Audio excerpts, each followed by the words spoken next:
What do you believe right now that's making you feel this way? And when you analyse it, you realise how irrational you can be at times. Every single one of our major customers and minor customers all shut their doors overnight. It's not sales per se, but the outcome of it is, because people get to know you, they get to see you. But, what's the culture like at the business? What do we stand for, the values? I've got to tick that box on my personal development program I don't really want to be here. Scaling up a business isn't easy. If it were, we wouldn't have less than 4% of businesses scaling beyond 10 employees or around £1 million turnover level, and less than 1% beyond 50 employees. But the contribution that we make as owner-managers to our economies is immense and should never be underestimated, yet it can be a tough gig for all of us at times, and only other business owners truly understand the challenges that we face. And through ScaleUp Radio, we aim to help make things a little easier. We interview guests who have been where you are now and may have faced some of the challenges that you are facing. And they offer their thoughts and advice on what has worked for them, as well as what didn't. And we've also combined many of the lessons from these interviews, and also through working with hundreds of owner managers over the last 10 years or so, into a practical scale-up handbook that we've called the Entrepreneurial Scale-Up System, or ESUS. And it's for owner managers like you and me as we navigate our own scale-up journey. And you can order a copy through your favourite online book retailer, or by going to all the W's, esusgroup.co.uk, www.esusgroup.co.uk. Today on ScaleUp Radio, we really do talk rubbish, literally, because today my guest is Mikey Pasciuto, who is the co-founder of something called Scrapp. And it's a platform for helping individuals, but also corporations, to improve their recycling. So essentially, they're on a mission to reduce global waste. And it's a really clever business. And it's started by 5 of them, actually 3 at the very beginning, but then very quickly followed by another couple. They've since grown to 10. They've been through all sorts of different milestones, a bit of seed funding. They're looking to raise some more seed investment now as well. So we have a bit of discussion around the nuances of trying to raise money and some of the lessons that they've learned, as well as the fact that they've got extra challenges by never having all been in the same room together. The 5 have never actually been in the same room at the same time. They're based in 2 continents, so some of them in the US and some of them in the UK, and they're now part of those additional team members that they've now scaled up to 10. They've got people in Edinburgh and people all over different parts of the world. So really challenges then on how do you manage the complexities of what is a very complex business potentially anyway, and you'll hear about all of the different aspects of the data requirements of what they've got to collect in terms of data to be able to tell you how to recycle a particular piece of waste. So really complex business from that aspect, but also then from the fact that they're in different parts of the world, time zones, everything like that. So lots of really interesting nuances and unique things about this discussion that perhaps we've not had on the standard ScaleUp Radio interview, if there is such a thing as a standard ScaleUp Radio interview. So I found this absolutely fascinating. I'm sure that you will too. So don't let me spoil it anymore. Let's just go straight across and listen to the rest of Mikey's story. Welcome to another episode of ScaleUp Radio. I'm here today with Mikey Pasciuto of Scrapp. So Mikey, welcome to ScaleUp Radio. Thanks for having me, Kevin. Happy to be here. Great. So you're a co-founder of Scrapp. So what is Scrapp?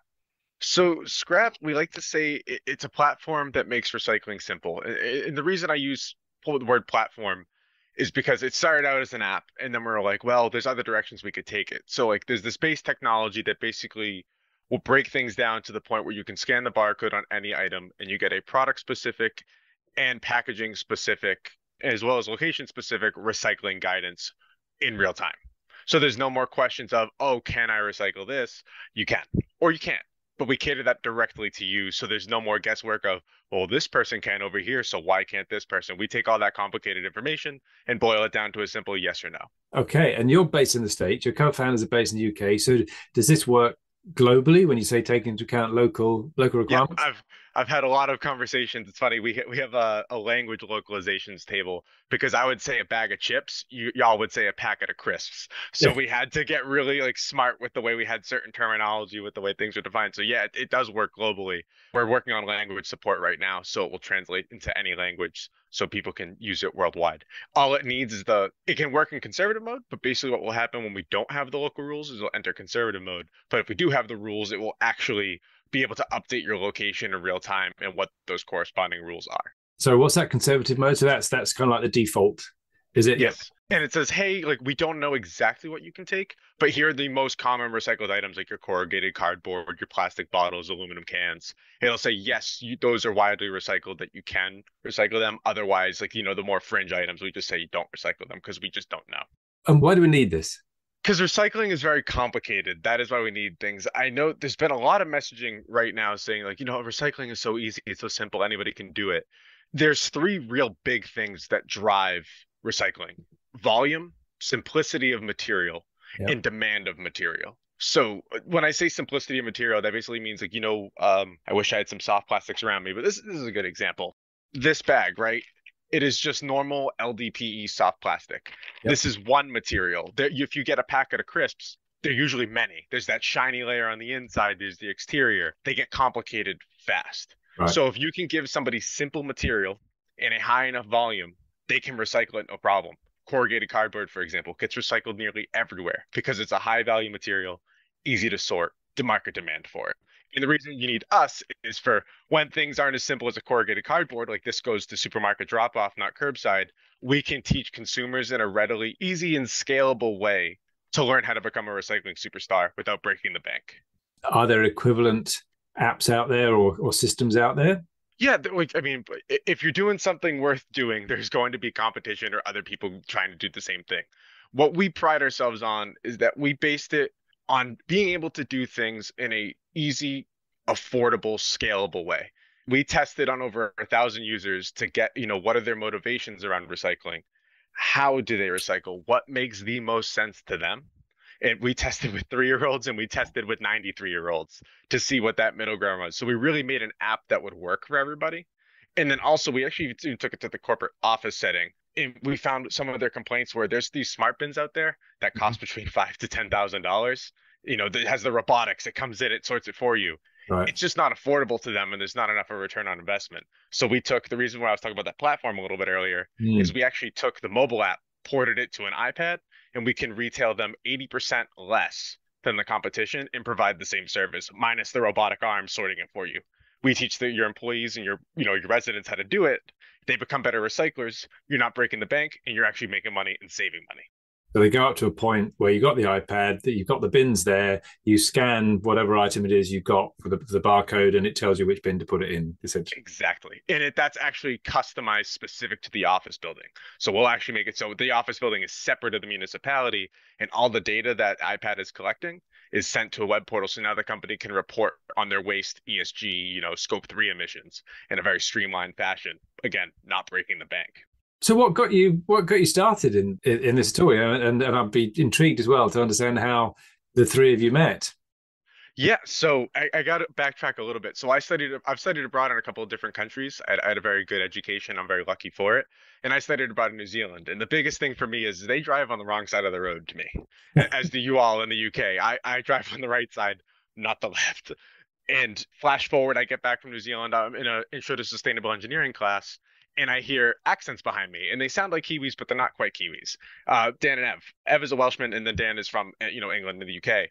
And I hear that, and I go, they definitely can't drive in New England because people from New England and Massachusetts, where I'm from, are notoriously aggressive drivers, and B, they're on the wrong side of the road. So I was like, I was like, hey, if you guys ever need a ride, you want to go see America, let me know. I'll take you around. So that's how we met.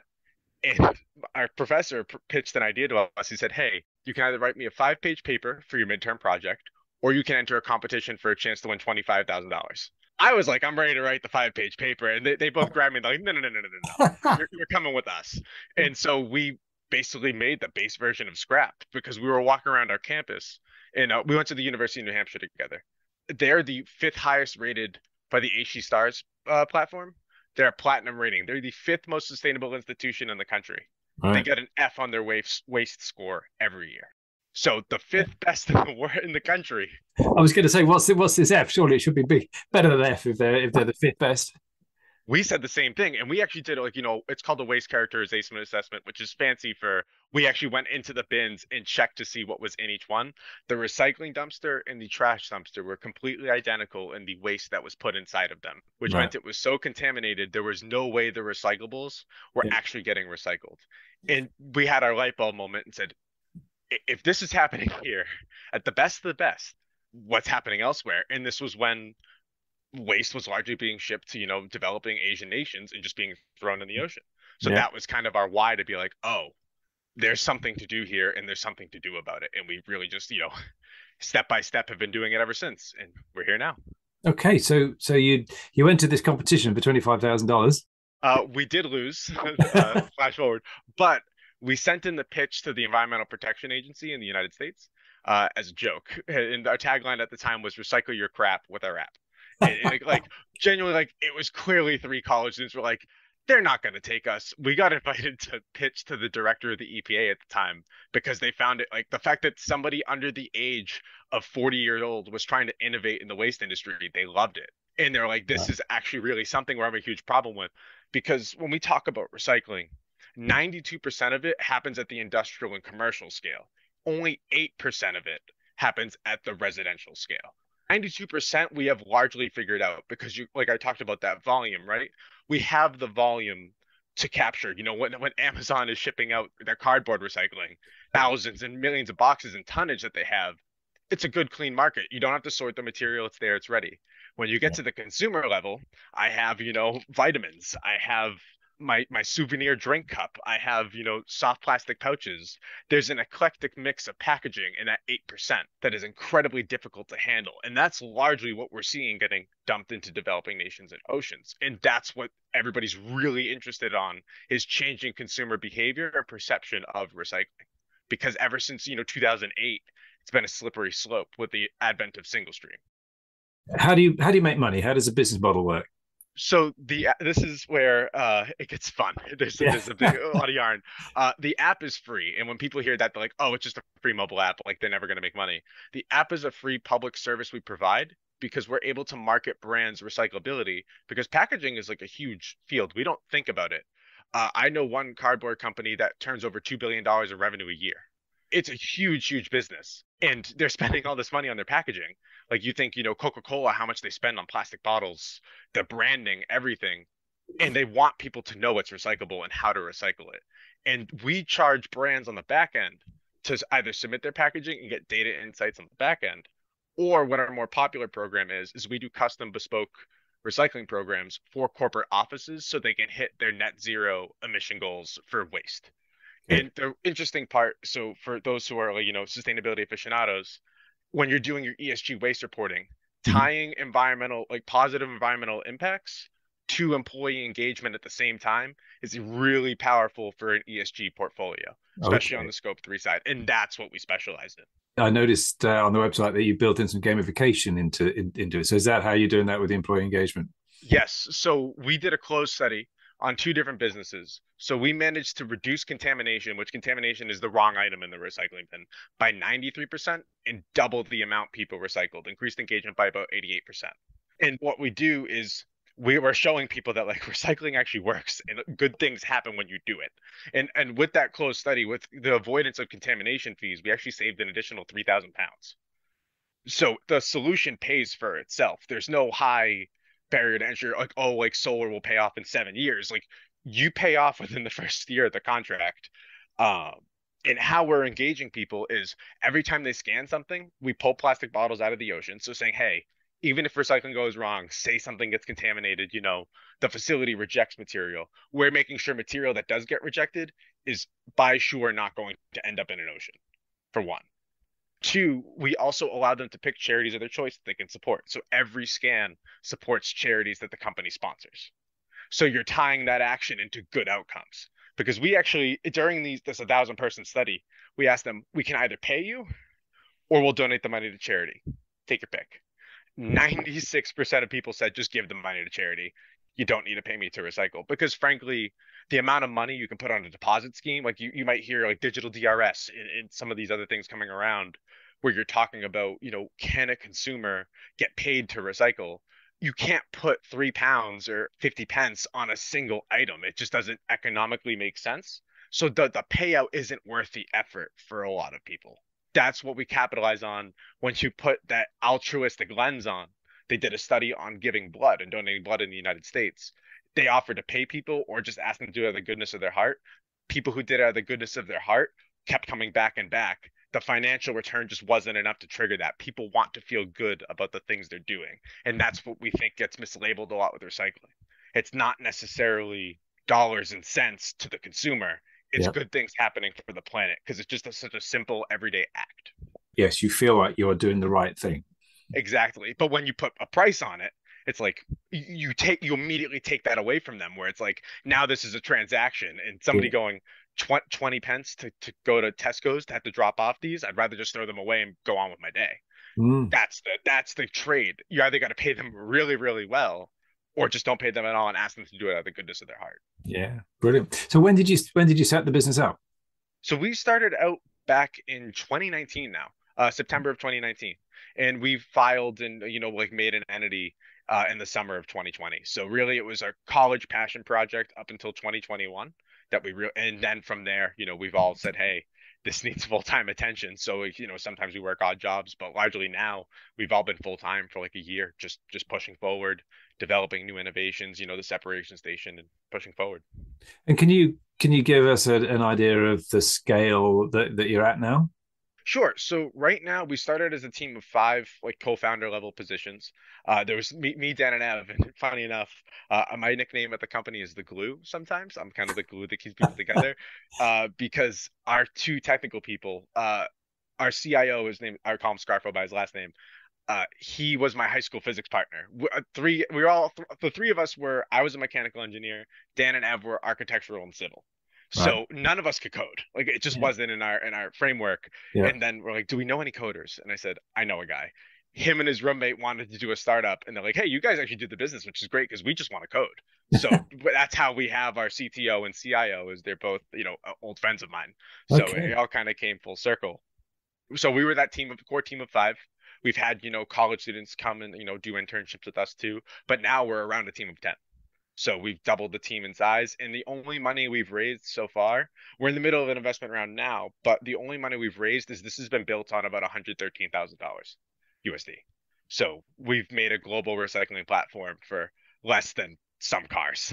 So that's, in terms of scale, software is a great way for us to scale up really fast with low overhead. Yeah, that's still a fair amount of money. So, did that all come from the 5 founders then, out of your own pockets? Yeah, so we did an equity crowdfunding round through a platform called WeFunder, and it was largely just friends and family, and then our own capital that we put forward to do so.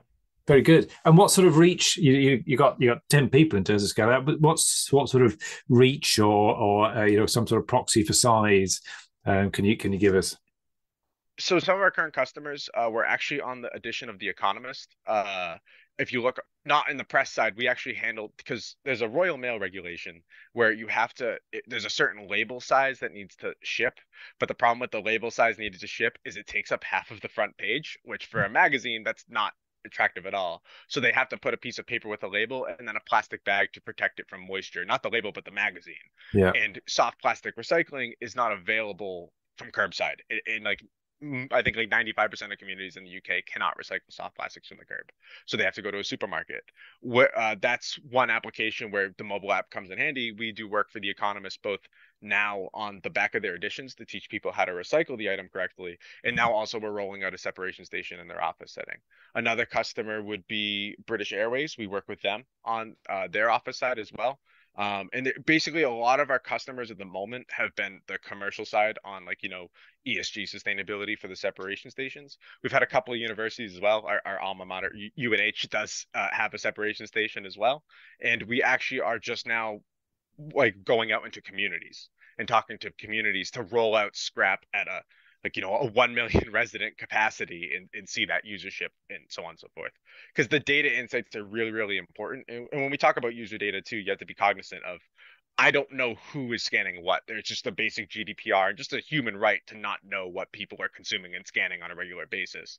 But in the sense of somebody is scanning, a coated paper milk carton, and they want to know how to recycle it. So now educators can go, here are the items that people are confused about, so we can target our marketing and education around that.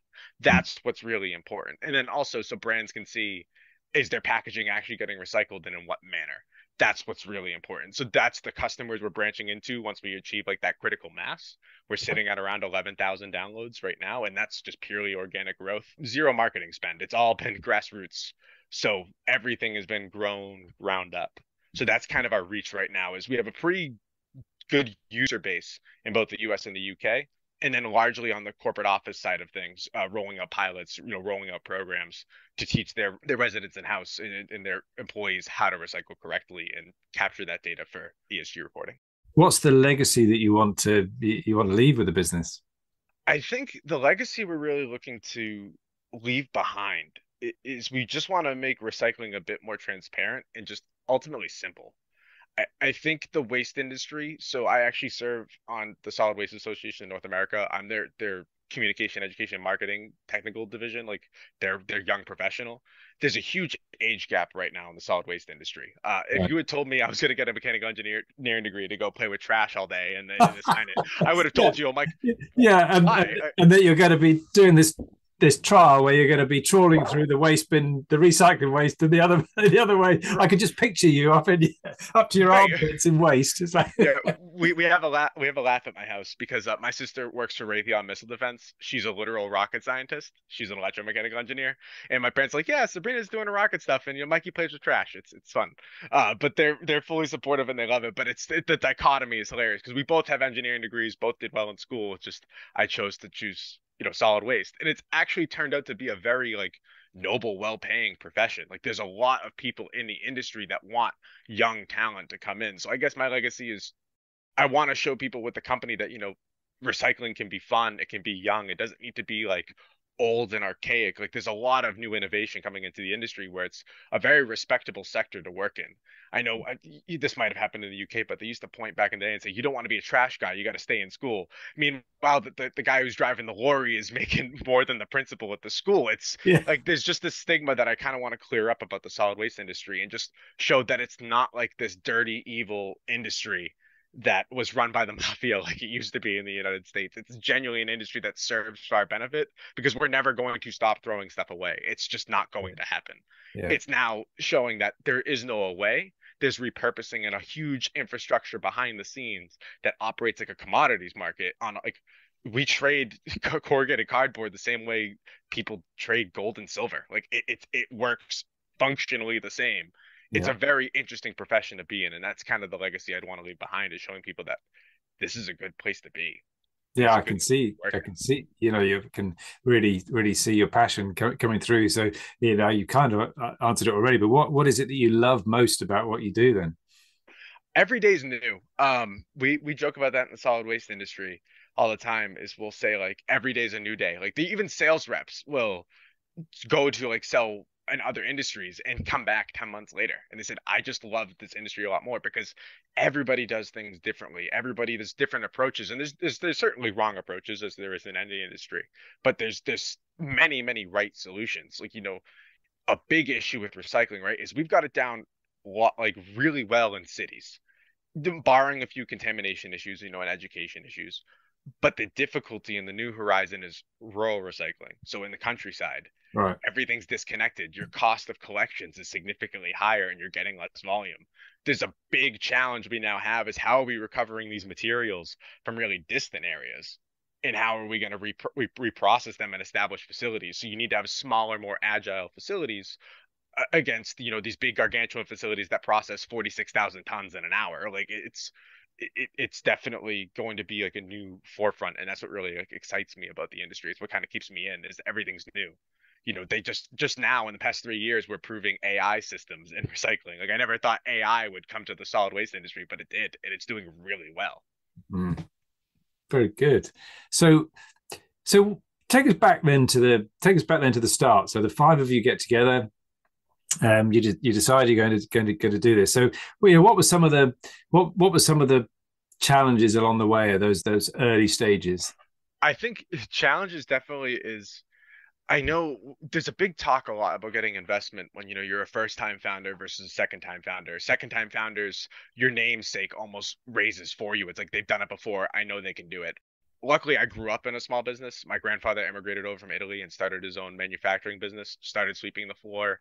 Then they liked his work ethic, made him a machinist. So like that kind of runs in my family. So I knew what was coming with this.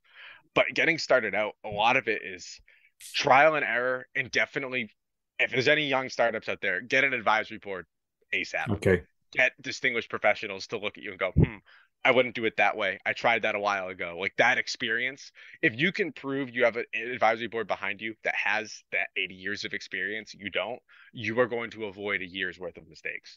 And that's one thing I'm so thankful that we did. We had amazing advisors that kept us on track. So when you're getting started, a lot of it is you're just kind of, I forget the expression, but you're really just throwing stuff at a wall and really just seeing what sticks and what plays out. You just got to do your research, have a good process, stay organized, and grow from there. And that's kind of how we started out is, everybody would, like, because, we all had jobs at the time and we're all doing different things. We would sit down, hey, on Sundays from 12 p.m. to 2 p.m., we're all going to sit down, go over the week, what we did, what we're working, how we're going to interrelate and really grow from there. And were you all in the US together at this point, or had you already started to come back to the UK? Or COVID happened. So actually, the five of us have never been in the same room at the same time because of COVID. So luckily, I think the closest we've gotten is me, Ev, Thomas, and John have all been in the same room one time, and then everybody but me has been in the same room at one time. So it's one of those things where we had to really adapt. Like when I say we're 100% remote, like we are completely remote. Luckily, we have some accelerators will give us office space that we can go into if we ever need to. But like we developed this team and created a workflow and created bonds entirely remotely and asynchronously, which is really a challenge when looking back at it. Like if I had been born 10 years earlier, like definitely would not have been possible. The fact that I'm part of the online gaming generation, I was used to communicating with people through a headset in my computer, and that skill set helped a lot, and that helped form our company culture a lot. As a lot of us played video games, so we knew, I'll just join this Discord server and join his office if I have questions. It's like we have digital offices, and you just got to learn to get really crafty to really keep people together, especially when you're a world apart and you can't see each other because of a pandemic. Yeah. So what are some of obviously, as you say, your gaming background, interest in that with all of you has helped, but what are some of the things that you've learned or you found along the way that have really helped to build that? Understanding that everybody works differently is a big thing, especially in a remote company. We're working long hours, 60 hours a week minimum to 80 hours a week. People work in different ways. If you're creative versus your logic, if you're more logic based than creative based, logical people are I'm in the office from, on a standard 40-hour week, 9 to 5. That's what works for me. I have my routine. I'm good. If you're creative, our CTOs are creative. He's a coder. He's like, oh, my creativity comes out at 7 p.m. until 1 in the morning. So I'm going to code during then. I'll take my meetings during the day, go enjoy outside for a couple hours, then come back and code till 1 in the morning. And we're we sat down with him. Like, are you okay? You're working real late. It looks like you're not sleeping. He's like, no. He's like, that's just how I work. I'm fine. I'm good. So it's really understanding how different people work and what makes them tick leads to a lot better team workflow and also just kind of creativity. Obviously, we can't have people sleeping until 1 in the afternoon and then working until 4 in the morning. That just doesn't pragmatically work. But understanding, how people tick made a huge difference for us, because then we could respect each other's boundaries, because when you can't see each other, you don't know if somebody's aggravated, somebody's this. So we were really good about being transparent with one another about what we all needed and how we all worked. And that made a huge, huge difference. And that, I think, goes generational. That doesn't matter if you knew how to play on an Xbox 360 or not. Yeah. Yeah. Excellent. And how do you, especially now that you've doubled in size, you've got that team of 10 then, how do you make control? Is it how do you keep control? Is it that time that you've said where we're all going to be online between 12 and 2 or whatever? Is that how you do it? Yeah. So we have especially where the two of the people that we hired are all technical developers most recently. They're located on the west coast of the United States. One of our other developers is located in Edinburgh. So 9 hour difference, 8 or 9 hour difference. So you have to like, we set aside mandatory meetings, which one mandatory meeting is our company. It's a meeting where all of us just say, hey, I picked up these tickets. This is what I'm working on this week. And we also, it's more informal where we just kind of say, hey, like, how's everybody doing? Oh, that's cool that you're working on that. I actually need to get you something for that. So let me make sure I'm on top of that. It's good to create really common spaces, especially when you're dealing with time differences, where people can just get together and chat. We use a software called Donut. Right. That is, I don't know if you're familiar, but it basically takes two random people in the company and books in a 15-minute meeting with them so they can get to know each other, especially where you don't have that face to face. It helps a ton. That's a huge thing. So keeping control has actually been, we were very apparent in the job descriptions too. We said, look, you technically, like, your schedule is your own. There's a few mandatory times you have to be here just so we can all keep a lid on things. But one of our developers has 2 kids. And he's not like, it's not a one income household. His wife works as well. He's like, I'll work, 5 in the morning to 7 at night on Monday and Tuesday because my wife has the kids those days. And then the other days I'll work, 7 in the morning to 1 in the afternoon. And he's like, is that okay? And we're like, you got kids, family first. Like, yes, that is perfectly acceptable. As long as, like, again, that clear line of communication going, hey, this is where we need you when, and he's there. And it works for us. And that's how we base things. Obviously, when you're a company of 1,000 people, this is going to get difficult where you have people tapping in and out all the time. But we leave it up to the departments to really regulate that. Like, there are tech meetings where every tech member has to go. And they all will come together and they'll sit down at that time and go through everything they need. And a beautiful thing is we're very good about Slack, and we used to use Discord, where we have like virtual offices set up where people, it's like, hey, if you're online and you're not like, really deep into coding or really deep with like, like on a sales call or something with a customer, more often in my case than coding, just hop in your office. So if somebody has a question, they can just pop in, or they just want to hang out and say like, hey, like, how's it going? Like that water cooler talk back in the day. All I could think of is Office Space, early 2000s. We wanted to create that environment as well. And that honestly creates a great line of control where people are like, I know I have the freedom and I can take it where I can, but I want to show up because if they're asking me to be somewhere, it really means I need to be somewhere. And how do you make sure people are working on the right things? How do you set the priorities and keep on track? So we have a heads of department meeting, 9 in the morning on Monday. All of us sit down and go, here are the most high priority tickets. And we use a software called ClickUp. I don't know if you're familiar. ClickUp is a godsend. Especially when you're international and different departments, we can actually link tickets to one another. So we'll say, hey, I need this from Mikey. And you can assign them to people. We'll say, hey, I need a guidance update from Mikey. I need Ev to prepare the separation stations and drop them off at the client. Thomas and John, I need you to set up their web portal access and so on. We actually create like project management folders with like tasks to go through. And that keeps things very organized, time-wise. We set due dates, we set dependencies, we set the whole nine. So it's almost as like everybody was sitting right there. And then before we launch to the client, we have a mic check, we call it a week before. Nothing relating to my name, like a literal, like we tap the mic and go, is everything working? And we're like, yep, everything's working. It's like, ooh, I forgot to, change one thing from true to false, and we'll just catch those things. So it's really just like a very streamlined process. I used to work in quality control. I actually used to work on aerospace components. So I used to make the castings that would go, and I used to check the casting because I was on quality. So I'd check the castings that would go into like 747s. Not the ones that had issues. We were cleared on that one. That was not our planes. But didn't have your signature on the bit. Yes, no, we did not. But I'm used to handing off a pile of paperwork with each casting that's like this thick. So I'm very used to like a very regimented, detail-oriented process, and that learning helps a ton. Because when we make mistakes in recycling, go, oop, we'll just change the guidance for you really quick, all set. When you make a mistake when planes are in the air, they fall. So we had to learn a whole different level of carefulness. Okay, so going right back to the beginning, then, how did you, with the 5 of you, how did you set the company up? Did you? It's a limited liability company, isn't it? I think you've set up. Yes. Based in the US, is it? Yes. So initially we set up a limited liability company in Massachusetts, my home state. It was just the easiest. Also, the main reason we actually set up the company like so early in the development was because we won competition winnings. And for a university to issue competition winnings to 3 individuals, they're not allowed to issue them to one individual, i.e. me, the U.S. resident. There is a 30% tax internationally on all winnings that leave the United States. So every time we would win a competition, and we've won like quite a few, or 3rd places, whatever, we would have had to have given 30% of Dan and Ev's share to Uncle Sam, which as a growing business, like it's not like, obviously, if we're making profit, happy to pay taxes, like, pay it forward, help communities. But like when you're just, scraping by, trying to get things off the ground, the last thing you need is a 30% tax on your weddings. So that was the main reason we set up the entity, because then checks could be paid to the entity. And now we recently migrated, we are a Delaware C Corp. Our main operations are still in Massachusetts, just, working remotely, but we're a Delaware C Corp because international investment knows how to deal with Delaware C Corps just a little bit better. Just with the way state laws are written, Delaware is much more friendly for international investment. And there's also a subsidiary in the UK, which is LTD. Which they're on equal footing and they interoperate, but we made sure to run all equity and investment through the US one.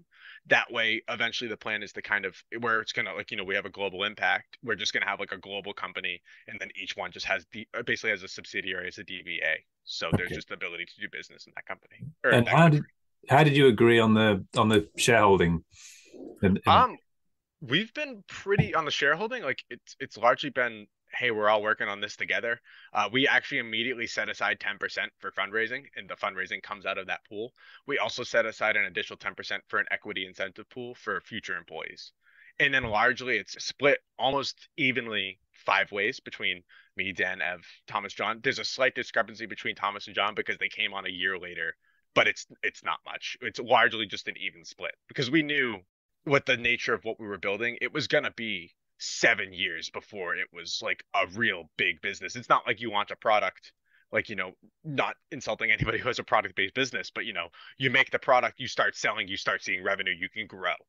I need to, raise 10% on Shark Tank or Dragons, then scale up my operations and scale. You get that hockey curve a lot faster versus software, hitting that product market fit can sometimes take 5 to 7 years.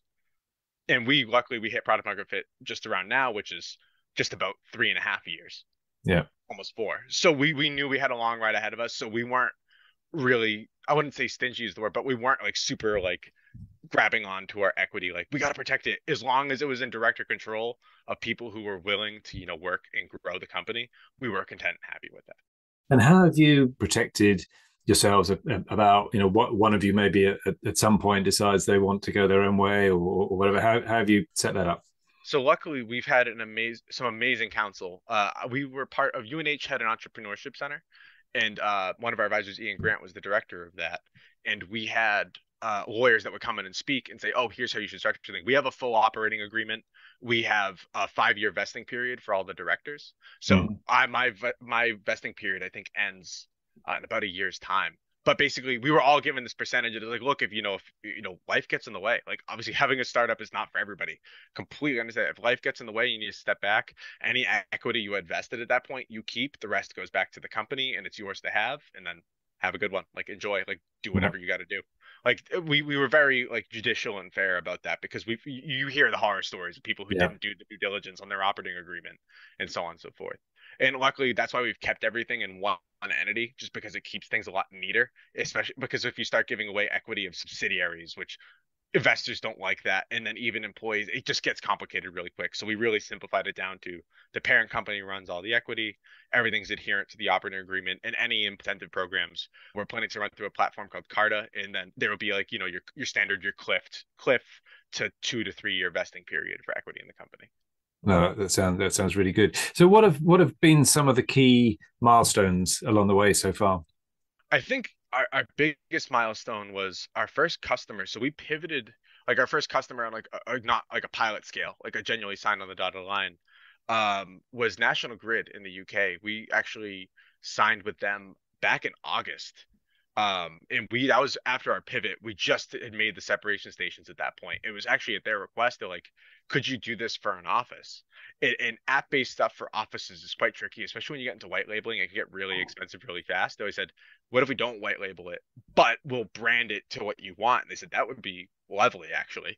So that was a huge milestone for us. Another one, a couple of key competition winnings have been great. And I guess a more recent one is we were accepted into Plug and Play in Silicon Valley, not related to the bank, just to preface that one. I get that all the time from people. But it's a really great accelerator where the origins is actually quite unique for Plug and Play. the immigrant moved over, bought a building, and he's like, you know what's the fastest way to entrepreneurship?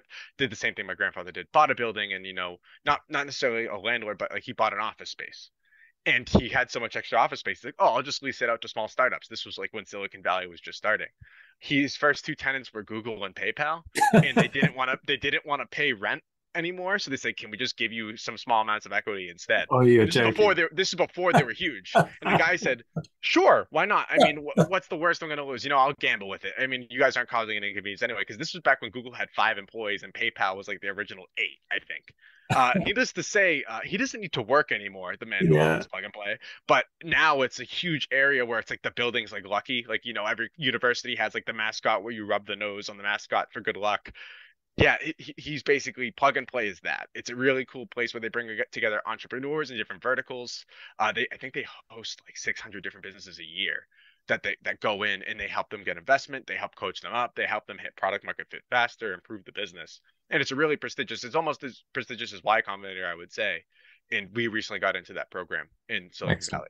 That's been a great milestone for us, connecting us to the right people. Because as a first-time founder, half of that marketers always love to say, your network is your net worth.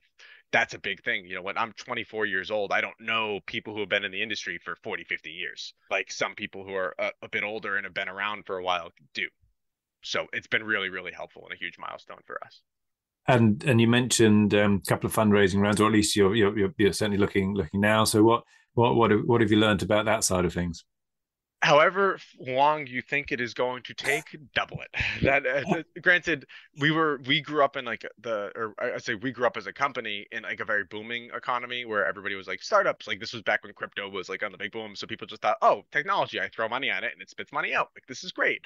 And then now we're raising in the time of post FTX, post Silicon Valley Bank, post Swiss Bank, and so on and so forth, where it's a much more difficult time.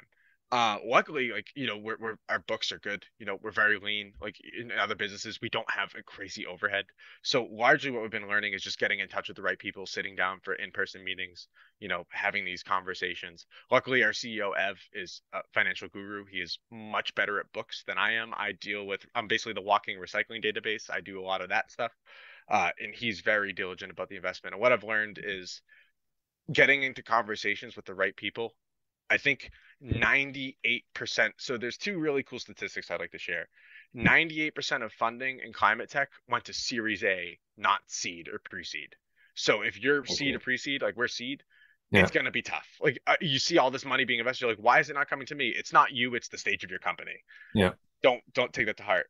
Second being is that 98% of all, they both happen to be 98%. 98% of funding came from warm introductions, not cold introductions. Okay. So if you know one investor and say, hey, we saw you invested and we really appreciate it and we're not asking for more, but what would be great is if you know anybody else who might be interested, can you please let us know? Like that is, if you can do that, it's going to increase your chances of success dramatically. Yeah. And the other tip I have for fundraising is we went through sales training, and the biggest thing is you increase your chances of closing a sale by 80% if you reply within the first hour. In sales, nothing is guaranteed. So if you can increase anything by 80%, you take that 80%. Yeah. So, and this is true with investors too, a good, clear cadence where you're back and forth with them very fast, it just inspires confidence. So those are the 3 things as a young entrepreneur I can pass on and say, that's those 3 little bits of tidbits are good to know. Yeah, and I think that speed. I think there's even quite a bit of data as well that shows even within the first 10 minutes, there's quite a drop off after that first 10 minutes. So yeah, it's quite phenomenal, isn't it? So first impressions are everything. Yeah. So what about the pitch, the way that you're pitching to investors? What could you pass on from that aspect? I would say embrace your style. I think that's a really good thing. I gave Kevin, if you ever had the privilege of meeting Ev is lovely. Ev has the perfect English accent. Notoriously, we show the videos that he records. I watched a little bit of that video, and I encourage anybody to look you up and have a look at this. I think he's got a very natural style with it. One bit he's drinking a cup of coffee, and it's like, oh, that needs sugar. Ev used to be an actor. I think everybody draws influence in the way they choose to communicate. I used to watch stand-up stand-up comedy all the time as a little kid. So I'm very animated when I talk. Some people are like, oh, you're very passionate. I'm like, no, I'm just very animated when I speak. I'm also passionate, but it's really just I'm that upbeat. Ev is much more calm, cool, collected, the charming voice. Like, he could just do things well. His dad was a voice actor, and then Ev did a bit of voice acting himself, so he's got the cadence. It's perfect. I sound like a tradesman from Boston. That's what I sound like. So embrace your style. Ev will have a perfectly memorized pitch. He can nail it every time, and his repeats. I could give you the same pitch 6 times, and it would articulate differently each time. Yeah. I feel like people get very caught up. Oh, I have to do something with my hands. I have to do something with this. Don't trap yourself in that box. When you're doing pitching, be very be confident in what you're saying and whatever that might be, as long as it isn't disrespectful. Obviously, that's one thing. Like, don't put your hands in your pockets or hide your hands. Like, your hands are a tool to speak. When I had to give a pitch, they gave me a clicker and a mic at the same time, and it was the hardest time I've had because as an Italian American, I couldn't use my hands to speak because I would move around and change the AV guys, and they'd be like, how are we going to get this guy on mic? So it's very, very important to embrace your style, and don't worry about having an exact pitch. Like, obviously be cognizant of time. That's the one thing you should always be strict on, just because you don't know if they're going to take the mic from you at 3 minutes 1 second, or if they're going to let you go over for a minute. That's the only thing I would say keep yourself rigid on, is time. Other than that, embrace your style. Use your pitch deck for visuals. Don't use your pitch deck as a script or have a lot of text, and that will help dramatically. Like, I think everybody always thinks, like, with these pitches on, Shark Tank, Dragon's Den, they're like, oh, it's so well structured. Like, that is months of practice. That is not their everyday off the shelf pitch. That is why if we ever go on those shows, Ev is taking that. I cannot do that. It is not my skill set. But when it comes to Q&A, whenever Ev gets put on the back foot, we take pitches together. I'll do the question and answer. Ev can do the pitches, because it's very hard to get me off my feet with these pitches, because the Q&A, like, that's what I like. I love dialogue. I love talking back and forth. Sometimes I'll throw the question back at them. Do you mean it in this sense, or do you mean it in that sense? And asking questions and answering them responsibly is just as important as the pitch, because people know the pitch can be rehearsed. It can be memorized. But when you ask questions that you're not prepared for, if you can't answer them well, it inspires way less confidence, because it's like, oh, they're not prepared. Yeah. Versus sometimes the answer can just be, I'm sorry, I don't have the answer at this time. I think I know the answer, but I don't want to say something false. It could be something like this, but let me get back to you. And that is a perfectly okay answer. Can't know everything. Very good. And what about the messaging and the positioning? What are the things that you think you need to get across to inspire a potential investor? I think the big thing is being cognizant of the industry that you're in is very important. People don't, at this stage, at seed and pre-seed, they're not investing in the idea as much as they're investing in you. That's just as big as the idea. Obviously, if you're selling jackets for sea lions, like, they're obviously going to tell you, okay, that's not needed whatsoever. Like, the idea is important, but it's the execution that defines everything. There are competitors to us. People are looking for a team that can grow it and scale it. That's like really the biggest piece, I would have to say. Is, be cognizant of you. That's who investors are investing in. Obviously, like, if you have great revenue, great pipeline, great traction, great. Don't dive too deep into the numbers unless they ask. It's they're really looking to see how you conduct yourself, and then also how diligent you are about presenting the information. And what's the end game that they've bought into? And obviously, they want to get a return on their money. So how are you positioning that? I think how we position that is, this is a space that's been neglected for a long time. We were talking earlier, like, oh, you don't want to end up like that guy driving a trash truck and he's making more than the principal at a school. Like, this field has been neglected for really, really long. So what they're looking for, especially investors in the space, are something that can bring it up to speed with everything else and be on par with other infrastructure that we have. In some infrastructure is already very good. Some is not. Some is 30 years out of date, 40 years out of date. Think of how I learned to understand the solid waste industry a lot, and this is what investors look for too, is it's infrastructure. At the same time that it's infrastructure, it's similar to infrastructure in the same that it is in energy, where it's a necessary service that people should be provided. But it is also a weird spin where it's almost agricultural, where it's driven by demand and consumer demand at the same time. It's easier to understand recycling from a food lens when you think of, like, what can go in my recycling bin. It's easier to think like, oh, we agree that fish is food. This bottle is materially recyclable, but it does not mean my bin wants to eat this. I love fish. It does not love me back. I became allergic when I was 20, and I have to go to the hospital if I eat fish. Wow. So it's like it's great food. We agree it's edible. Does not mean everybody should eat it. And that's the same thing we talk about with recycling. And being able to articulate that is a lot of what investors look at in us as a consumer education platform. Is being able to, if you're marketing yourself for education, they want you to be able to articulate to them correctly what you're doing, because if you can't, it's a huge issue. And I would say that's what investors look a lot more specifically in us, and how we articulate that for their return on investment is this is such an emerging space. There's money to be had. Like people thought, crypto was, so a lot of crypto went bust, but the ones that did it right made a lot of money. And we can relate to them. Look, this is a return on investment. This isn't just doing good. It's doing good while making really good money and really good margins. You got a lot right by the sounds of it. What with a bit of hindsight, what might you do differently? Oh God, we've gotten a lot right, but for everything we've done right, we've done two things wrong. So, I would say the first, definitely stress test your systems. That's a big thing for us. We've had to reprogram the app a lot because we didn't think to future-proof it in some aspects, and that wasn't like negligence in any fashion. This industry is emerging and growing. Like how if we had knew where the industry was heading 4 years ago, we would have built the app entirely differently, because now you're looking at things like, reuse programs, corporate education. You're looking at all these different things where at first we just thought, oh, people will just scan the item and find out if it's recyclable by them. Cool. Stress test your systems to see if they can hold up to future feature additions. So you're not, as Thomas says, it's almost like rebuilding a house where you put it up on stilts, knock out the foundation, and then re-pour the foundation to where the new height of the house is. Like that's how difficult it is to alter code bases sometimes. So just really make sure, think about any future direction you could take it. Obviously, if there's some really fringe features that you'll never see, like don't worry about that. But like when you're doing like designing these large scale databases, systems, technology, make sure they can be stress tested and future proofed a little bit. A bug here or there obviously is fine. I'm more talking about like critical functionality. Like if I tell it, that this bottle is actually made of bamboo, not plastic, will the system be able to respond? Yes or no?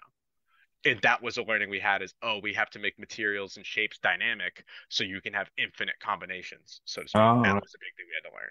You can't just say everything is either a plastic bottle or a glass bottle or an aluminum bottle. There could be a bamboo bottle at some point. We have glass. The joke component we joke about is glass 6-pack rings. You'll never see a glass 6-pack ring, but it's technically possible in the Scrapp system. We just have to account for that. Like that's kind of my message: is watch out for your glass 6-pack rings to the people listening. Great. You never know what oddball is going to get thrown at you. Yeah, good. No, very good. That's very helpful. And anything else? Anything else that you either got wrong or that you might do differently next time? I guess the only other thing I can think of that we got wrong is definitely explore other avenues of revenue in way to get people in. We were originally marketed to consumers, brands, and municipalities. The problem with municipalities is they won't sign on the line. And by municipalities, I mean local councils. That's the U.S. word for municipality, or U.S. word for local council. So the issue with that is that they have a lead time of 9 months at a minimum to get them to sign. And as a small business, that's not what you want. You don't want a 9-month sales cycle unless it's going to be for oodles of money, which you can budget for that. Like basing a business model for growth off of that, you can't base that off of a 9-month lead. And also with that, we weren't respondent to customer requests all the time. We became really, really good at customer discovery, but you always, always, always want to sit down with your customers, your biggest fans, and go, how could we make this better for you? That is the big thing. We didn't do that in the first year because we thought like, we're going to do this, is going to be fine. And then we're like, ooh, that didn't work.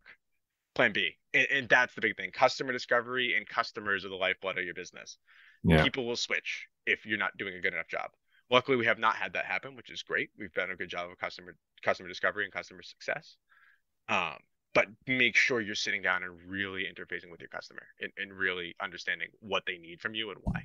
And it will keep you open to other revenue opportunities and keep your finger on the pulse. That I would say was the biggest mistake we made in like the first year or two, is we weren't being respondent to different avenues we could go. Obviously, don't spread yourself too thin, but understand where things are going so you can keep an ear out. Brilliant. Yeah, keep your finger on the market trends, on the pulse. Brilliant. Good. So what does success look like for you in the next 5 years? I get asked this a lot. Because people, especially when they invest, they want to know, like, what's your end game? In Silicon Valley, doing an exit in 2 to 3 years is like the norm out there. They also say a check size of $500,000 is small, and I spit out my drink, and I'm like, what? So I like to go by Mike Tyson's expression: everybody has a plan until they're punched in the face. Yeah. My plan is I want to work on this as long as I can, as long as possible. I want to grow this. I want to help people. I get to travel a lot. I get to go to conferences. Like, it's a fun job. I thoroughly enjoy what I do. Am I looking for an acquisition in 5 years? No. But if somebody walked up with a $30 million check, a real life-changing amount of money, would I consider it? Absolutely. Our plan as a company is to grow this and make it so anybody from any level of infrastructure, any level of, developing or developed nation will have access to the platform for free to a certain extent. The app will always be free because that's a public service we want to provide. And we want to make sure that recycling is as simple as fundamentally possible so people can be engaged as much as possible. That's really our end goal. And our goal for us as a company is to just maximize as much impact as possible and make the world a better place. That's that's the reason we went into it. Obviously, we want to get paid our due, but we're not doing this for a yacht and a jet. Like, that's not our intention at all. It's really largely been for, making a better place. Excellent. And what do you think some of the biggest challenges might be as you scale? What are you worried about? I think our biggest challenge right now, and especially as we scale, luckily it's not people. We have amazing people behind us, for sure. I think the biggest challenge for us is getting that uptake in updating that database, because, like, we talk about databases, we think they're static. They're actually quite dynamic. Recycling rules change all the time. Product packaging changes all the time. And sometimes, there's a shortage, so they have to substitute their packaging for a month with another thing that they didn't tell us about. So keeping that volume of data as we scale is a challenge for sure. Luckily, we allow brands to submit it for free. So if you're a brand out there, you can send us your packaging data for free, and we verify, and we actually teach people how to recycle your products completely free of charge. So if you're out there, let me know. But otherwise, that's probably the biggest challenge for us as we scale, because there are 34 million barcodes issued by GS1. And that's just in the US. There's 171 million globally. So when you talk about a database of that size, it's massive. And then also products get discontinued, products get added. Sometimes they'll add new products to that barcode, even though they didn't tell GS1 about it. Because for years, this is a challenge for GS1 too. They issued barcodes out and they knew it was checked out, but they didn't know who had it or what they put it onto. Well, they knew who had it, but they didn't know, like, what product it was attached to from a GS1 perspective. So now they reeled it in, and they created tools that people can now see, what barcode belonged to what. But when we first started, there was no database of every single barcode in the world and what product was in that barcode. So we've had to build everything from the ground up. So as we scale, that's still going to be a challenge. Just a lot of manpower. It's a lot of me going to supermarkets and scanning items and adding them in. Like, it's just a challenge. And I think that's our biggest challenge growing. It's a lot of boots on the ground, bootstrapped, blood, sweat, and tears. Long days just scanning items in and making sure they're in the system so people can scan them and see them. So it really is that manual. The AI can be used. It is possible. The issues that we find is that, for example, this bottle is HDPE type 2. AI is really good at going, hey, this is a plastic bottle, and get you there. It can't tell you could make it out of type 5 and it looks exactly the same.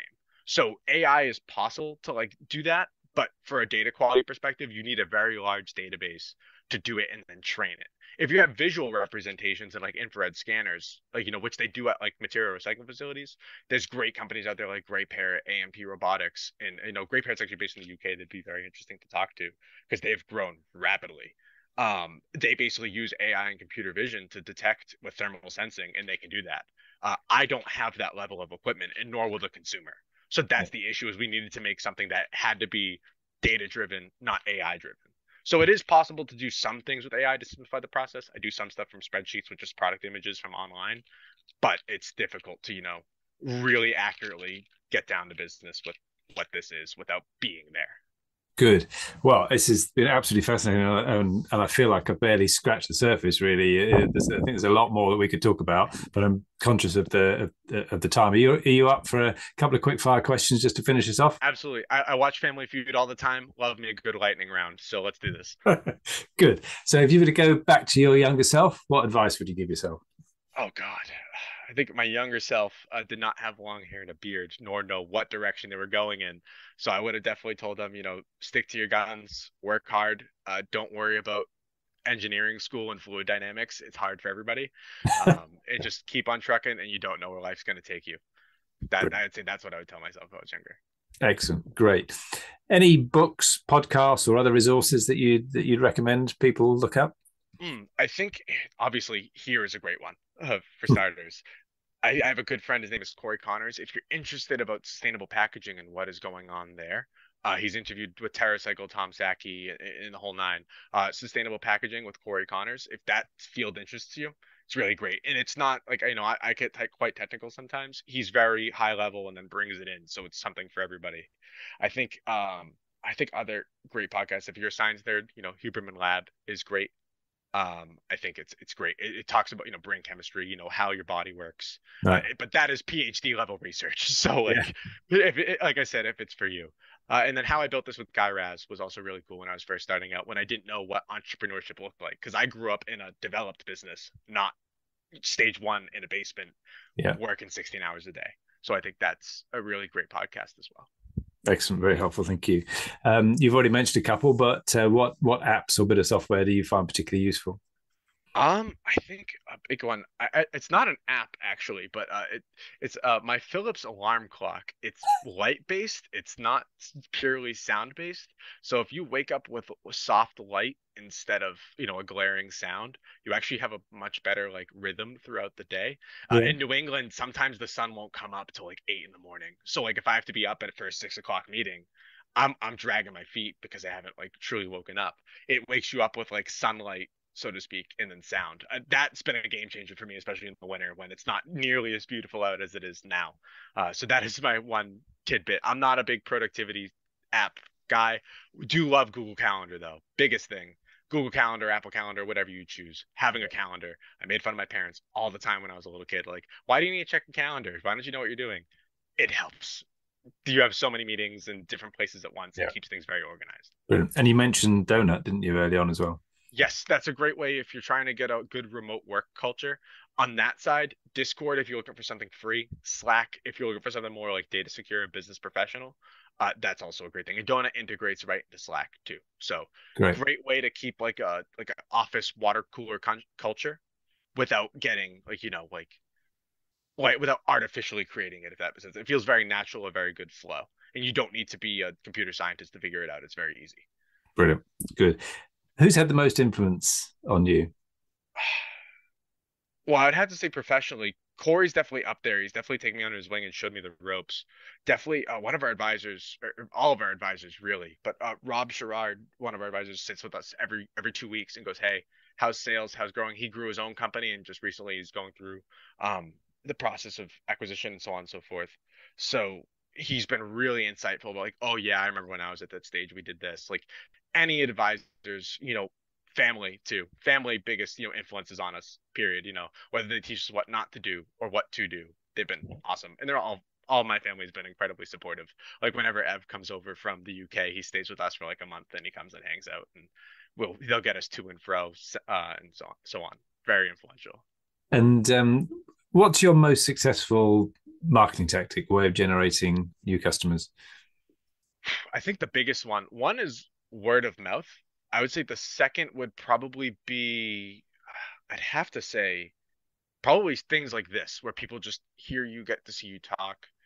I couldn't boil it down to one medium, but I would say delivering value and then authenticity. I feel a lot with people on LinkedIn, they're either virtue signaling or trying to like portray this image of self-importance. I like to say all the time, I am playing with trash all day. That is my job. Granted, I do it at a much more science level, but I am still fundamentally playing with trash and feeling it around and going, okay, this is this, this is that. That authenticity of just being very humble and grounded and being there to help people. Like, I don't say I'm a consultant and I charge people for what they do. Unless it's like a really in-depth project, I'll just be like, hey, you should do this and this. And like, that's awesome. Thank you. And then people will refer people in and some turn into paid contracts. Some don't. Some turn into brand verified. It's like being there as a resource for people, not a doormat, but being there as a resource for people and delivering good content on LinkedIn or just, being there to help people opens so many doors. That helps a ton because people know there's someone trust is the currency of the business world, for sure. Like knowing that people can trust you, especially when you're young, like myself. People knowing they can trust you and that you're reliable, worth 10 times more than talent. Yeah, guaranteed. And Brilliant. That's definitely what helps with marketing, is like that, just relaying that into a marketing space. Excellent. Well, it's been absolutely fascinating and a pleasure to have you on, Mikey. Thank you very much. If people would like to get hold of you or find out more about Scrapp, what's the best way, or even find the app, what's the best way for them to do that?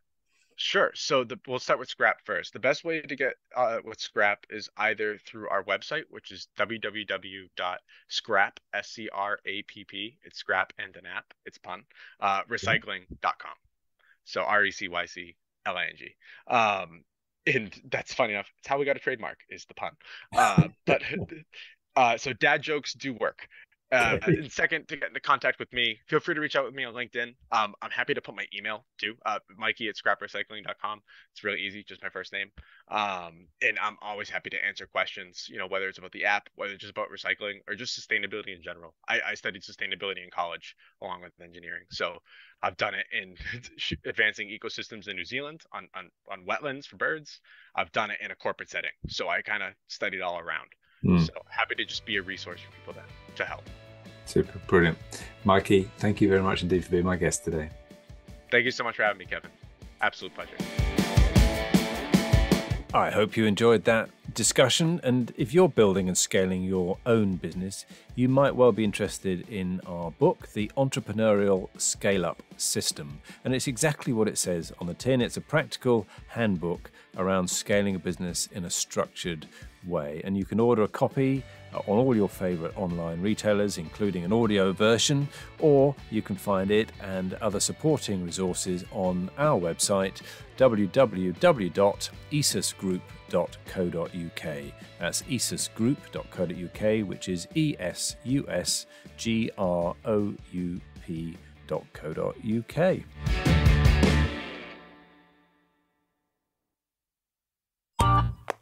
This has been a Monkey Pants Productions podcast.